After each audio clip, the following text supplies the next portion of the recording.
Welcome to our daily reflection for this Tuesday, October 7th. And today is the Feast of Our Lady of the Rosary, originally called the Feast of Our Lady of Victory because the Battle of Lepanto, and it was the defeat of the Muslims who were trying to invade Europe and take over Christendom.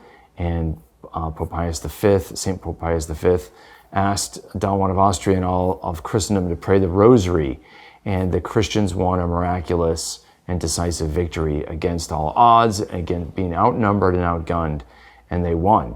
And it was through the intercession of Our Lady of Mary, and that's why the Church then kept this as a feast to remember that. And so the political freedom we have in the West is a gift from the intercession of Our Lady, and that has everything to do with the gospel today of Mary and Martha. Because, look, especially as Americans, and I know I can feel this. We have a sympathy for Martha, who works hard. We love the work ethic, and I value work and hard work greatly.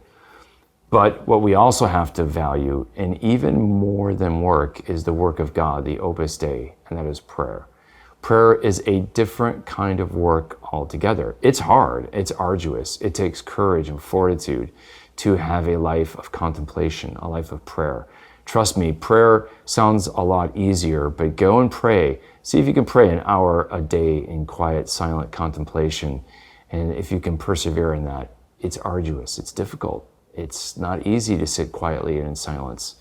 One has to deal with the truth about oneself and our littleness, and one finds that you quickly realize you're deaf and you're blind. You can't hear and see God because you're a creature.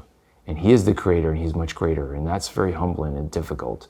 And today, we see that Jesus gives the prize to Mary. Prayer is more potent than even hard work. And the Battle of Lepanto manifests that, right?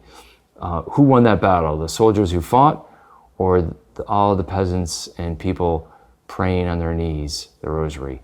That battle was won, I think, by prayer primarily. Now, the soldiers had to fight, no doubt, but the winds turned early in the battle, and that threw off the Turkish fleet and made the decisive difference. And so you can say the deciding factor was prayer.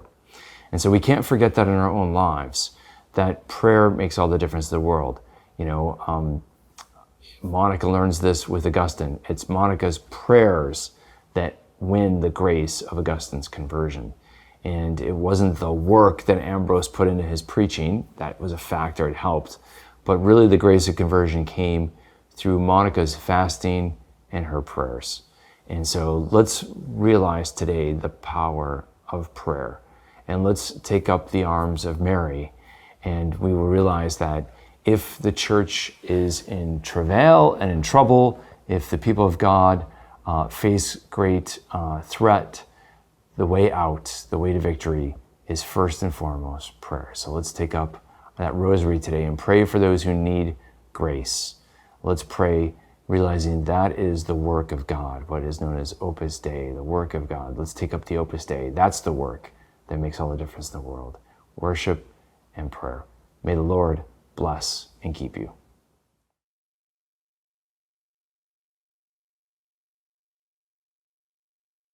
This daily reflection is brought to you thanks to the generous support of the Mission Circle. Join the Mission Circle to help Catholics worldwide understand, live, and share their faith.